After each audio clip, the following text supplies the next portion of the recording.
I'm your brain. I weigh only 3 pounds. Yet I've written every love letter, solved every math problem, and painted every masterpiece you've ever seen. You've never touched me, you've never seen me, but without me you wouldn't be here. Hi, I'm the organ made of 86 billion cells, burning 20% of the energy your whole body produces. I never stop, even when you're asleep. In the next 12 minutes, I'll open the doors to the places that keep you alive, let you move, feel, remember, and become you. Let's start at the oldest part of me, the life support system that has kept animals breathing for hundreds of millions of years. Deep at my base, where I meet the spinal cord, lies the brainstem. Think of it as a red light control panel that monitors oxygen, carbon dioxide, blood pressure, and dozens of other vital signals. Every second it checks the numbers, and if something changes it reacts faster than you can even notice. That's why a sudden drop in oxygen can make you gasp before you even realize you're short of breath. Inside the brainstem lives a tiny network called the reticular activating system. It's my internal power switch. When you open your eyes in the morning, this network flicks on, flooding the cortex with wake signals. At night it dims, letting you drift into sleep. Without it, consciousness itself would be impossible. It's strange that the oldest part of me also decides whether you experience the world at all. But staying alive isn't enough. You also need to move with precision, and that's where my next partner steps in. Beneath the back of my largest hemisphere sits the cerebellum, a compact structure that holds more than half of all my neurons. Imagine a tiny factory packed with workers constantly comparing what your body intends to do with what it actually does. Every reach, every step, every breath is fine-tuned in real time. When you catch a falling glass, the cerebellum is already correcting the trajectory, so the hand meets the object perfectly. When you type, it smooths each keystroke, making the motion feel effortless. Tiny adjustments happen thousands of times each second, all without you noticing. If the cerebellum were damaged, simple actions become clumsy, balance wavers, and speech can turn into a slow, disjointed rhythm. Scientists have long thought the cerebellum was only about movement, but recent research suggests it also nudges language, attention, and even emotional processing. Its full range of abilities is still being explored, reminding us that even after centuries of study, parts of me remain a mystery. If this is surprising you, drop a comment below. What part of your daily life do you think the cerebellum is quietly mastering right now? Now that you know how I keep you breathing and how I make every motion smooth, we'll move deeper into the regions that give you feelings, memories, and the sense of self. The next structures will show how a simple scent can pull you back to childhood, and how a single decision can shape the person you become. Imagine a quiet forest path, the scent of pine drifting on the wind. That single aroma can whisk you back to a summer camp, to the sound of laughter, to the taste of toasted marshmallows. That time-traveling power doesn't come from your nose alone. It lives in a network I call the limbic system, the emotional headquarters tucked deep inside my folds.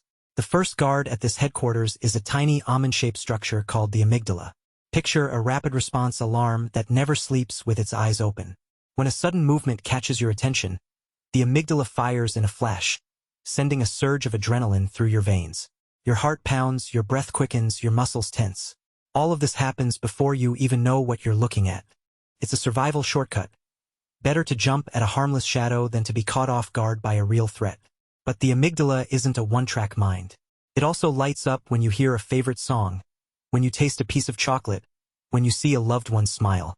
Researchers have found that the amygdala tags experiences as emotionally significant, flagging them for later review. It whispers to the rest of the brain, "Remember this, it matters." That whisper is the first step in turning a fleeting moment into a lasting memory. The next key player is the hippocampus, a seahorse-shaped structure that works like a diligent librarian. Every day, billions of sensory fragments pour into the hippocampus. Faces, places, facts, feelings. The librarian decides which of these fragments deserve a permanent shelf and which should be discarded. When the hippocampus files a memory, it weaves together the who, the where, the what, and the how, creating a cohesive story you can later recall. A famous case from the mid-20th century showed just how essential this librarian is. A man known in scientific circles as Henry Molaison, or simply H.M., underwent surgery that removed much of his hippocampi to treat severe epilepsy. After the operation, he could remember his childhood and recognize familiar faces, yet he could not form new long-term memories.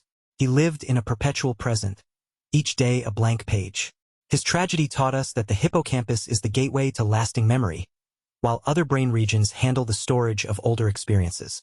Now, let's follow the trail of those memories to the place where they first become images. Your eyes are merely light collectors, converting photons into electrical sparks.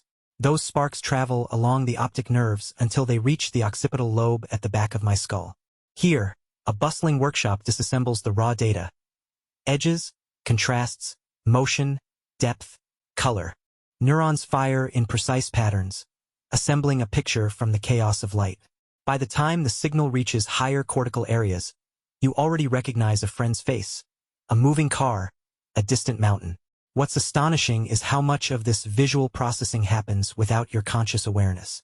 Before you even realize you're looking at a red apple, layers of neurons have already filtered out background noise, enhanced the fruit's shape, and compared it to millions of stored images. The brain's interpretation is a best-guess reconstruction, not a perfect copy of reality. That's why optical illusions can trick you, and why you sometimes see things that aren't there. While the occipital lobe builds the visual world, the parietal lobe constructs a hidden map of your own body. Close your eyes and reach for the cup on the table. You do it effortlessly even though you can't see your hand. That is because the parietal lobe constantly integrates signals from skin, muscles, joints, and the inner ear, calculating where every limb resides in space. It creates a dynamic, three-dimensional representation that updates dozens of times each second.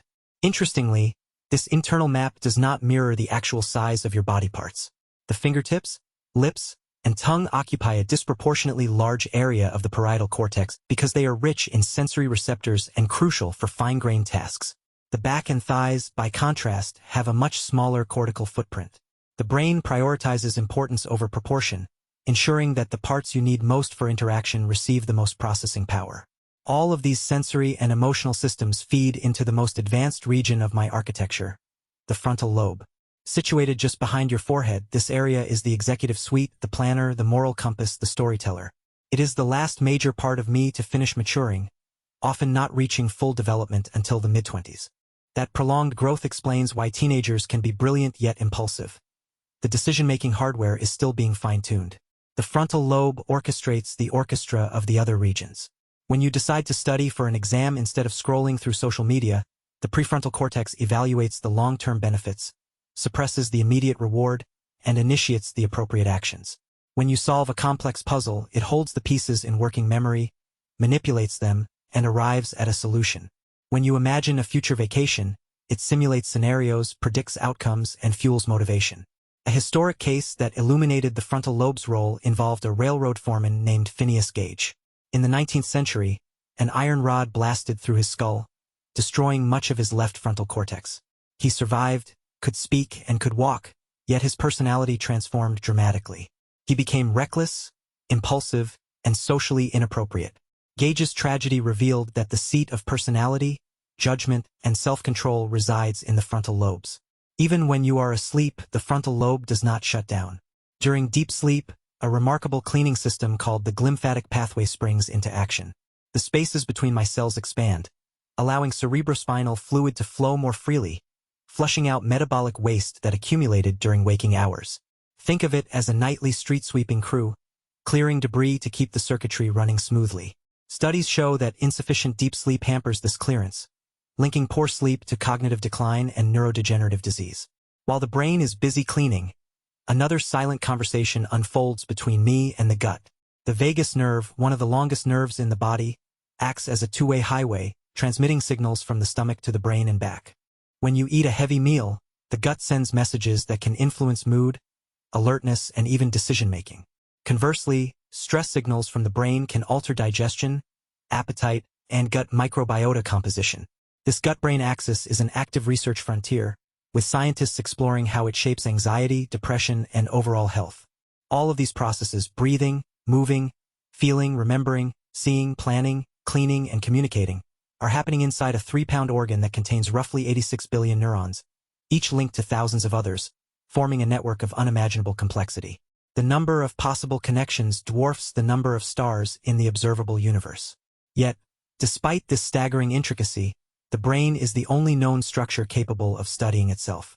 Every MRI scan, every electrophysiological recording, every cognitive experiment is my own attempt to understand my own nature. That paradox sits at the heart of neuroscience. We have mapped many regions, identified countless neurotransmitters, and decoded many circuits. Yet the essence of consciousness, how billions of electrical pulses coalesce into the feeling of I, remains elusive. Researchers continue to probe the mysteries of why we dream, how memories are truly stored, and what gives rise to the sense of self. So, what does all of this mean for you, the person watching this video? It means that every thought you have, every emotion you feel, every decision you make, is the product of countless tiny interactions inside this organ. It means that by caring for your brain, getting enough sleep, nourishing your gut, challenging your mind, you are directly influencing the very machinery that creates your reality. If any of these ideas sparked curiosity, let me know in the comments. Which part of this hidden world surprised you the most? Have you ever experienced a vivid memory triggered by a scent, or felt a sudden surge of focus after a good night's rest? Share your story, and let's explore these mysteries together. If you enjoyed this deep dive into the inner workings of your own mind, consider subscribing and hitting the notification bell so you won't miss future explorations of the body and brain. Every new video is another step toward unraveling the secrets that make us who we are. And remember, the more you learn about your brain, the better you can shape the life you lead.